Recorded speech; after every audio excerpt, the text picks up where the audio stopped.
Our routes, our rules. I'm sick of shaking down deadbeats. Either pay us on time or get your stupid sports page somewhere else. Like it matters. We're the last of a dying breed anyway. Today on the Comic Book Report, Papergirls Volume 1. Stick around and check it out.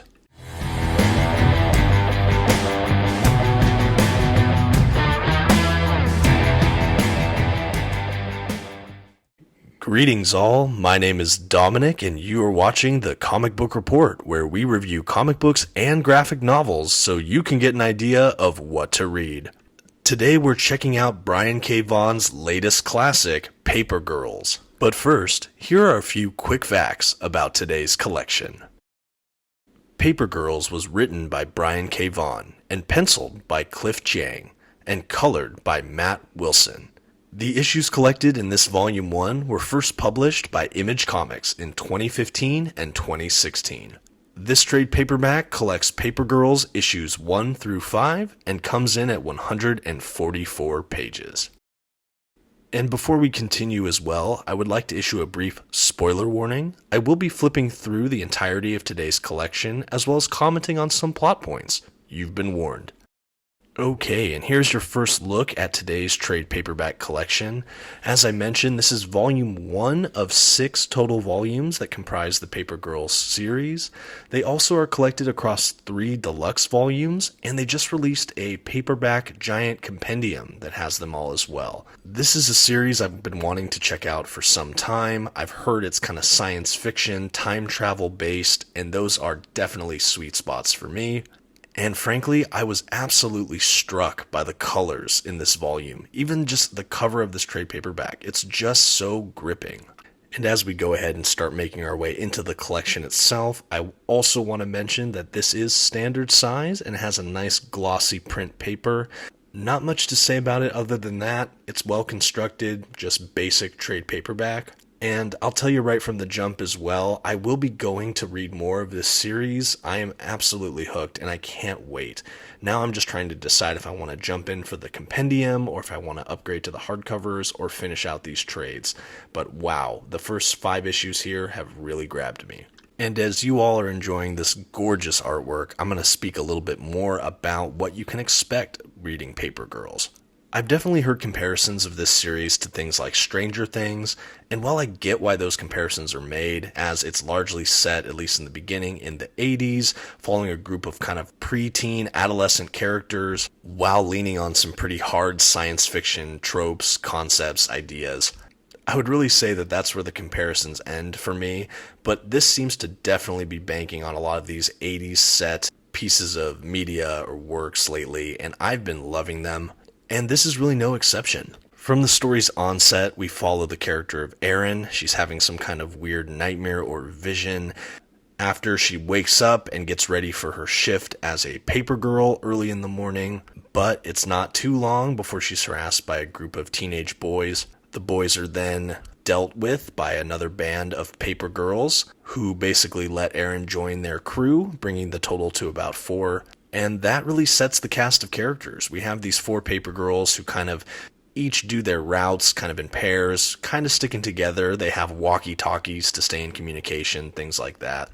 And basically, one of the walkie-talkies gets kind of stolen. They think it's just some punk teenagers. We, as the readers, know it's some kind of weird, disguised group of guys.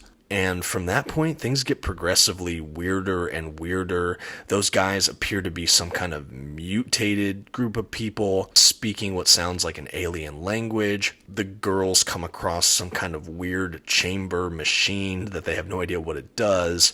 And it's not before long that we realize that something is really amiss in this sleepy little town. The girls notice that so many of the townspeople appear to be missing out of nowhere. The sky has totally different stars and celestial bodies. There's weird creatures flying around, people in weird costumes, and there's so much that's just unexplained.